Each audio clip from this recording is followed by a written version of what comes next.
Hi and welcome to the United Stat Talk, the channel where we discuss, analyze and review Manchester United tactical plans and player stats. If you're new to this channel, join the family by hitting that subscribe button and turning on the notification bell so you can stay up to date with the latest information about Manchester United. In this match preview of the game between Manchester United and Crystal Palace, we are going to be having a look at the latest team news, the possible starting 11s, the key players for both teams, and right then I'm going to round it all up with my scoreline prediction. But anyways, let's get started. Starting off with the away team Crystal Palace, who are coming into this game having drawn their first game to Everton 0-0 and losing their second game to Sheffield United 1-0. Therefore, they haven't even scored a goal yet this season. Definitely, we know they're coming into this game low on confidence and ready to park that bus. Based on the past two games that Crystal Palace have played, we can expect Hodgson to be lining up his team in a 4-4-2 formation. Highlighting the main three players for Crystal Palace, which you know is going to be Wilfried Zaha, the former Manchester United player, Christian Benteke, and Andros Townsend. Defensively, we can expect Crystal Palace to still maintain their 4-4-2 formation, sitting in very deep, leaving Benteke and Wilfried Zaha up front. And by doing so, Crystal Palace will try to reduce the space between the back four line and the midfield line, making it very difficult for Manchester United's playmakers and number 10s to get into the pocket of spaces.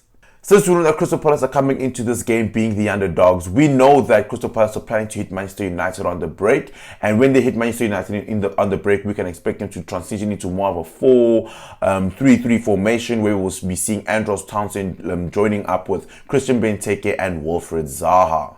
And when Crystal Palace will be transitioning into more of a stable attack, we will be seeing the fullbacks pushing higher up the pitch, seeing them forming more of a 2-4-1-3 formation.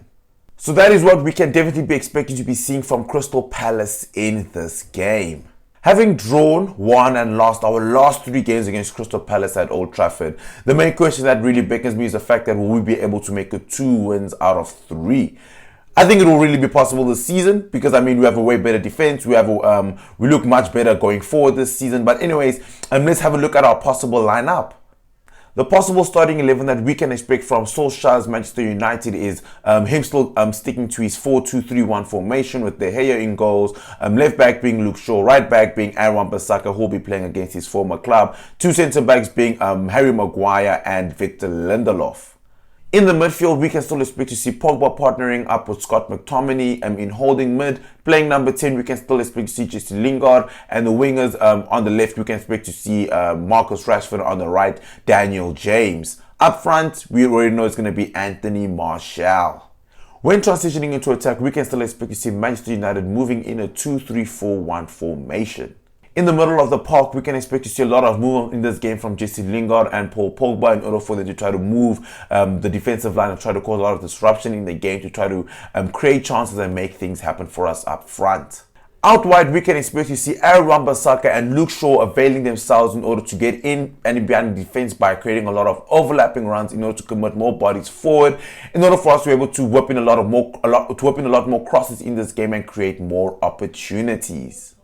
Defensively, we can expect to see Manchester United transition into more of a 4-4-2 formation with Marcus Rashford and Anthony Martial holding their positions up front and seeing Jesse Lingard dropping into left mid in order to give more support to the defense by him and Daniel James doing the tracking back in order to track Crystal Palace's full backs. With a 73% tackle success rate and 20 out of 26 duels won so far this season, we know that it's going to be a really interesting battle to see Aaron Wan-Bissaka against his former teammate Wilfried Zaha. Zaha also being a very skillful player who has also linked with many moves away from Crystal Palace this season. We know it's going to be a really interesting battle to see who's going to come up on top during this game. You know, them knowing each other as well as they were both teammates at Crystal Palace. It's going to be really interesting. I'm really looking forward to seeing who's gonna come out on top in this battle in this game. On to key players, I still think that for Manchester United will definitely still be Paul Pogba. For Manchester United, coming to this game with 2 assists to his name so far this season and 2 good performances, and one against Chelsea, one against Wolves.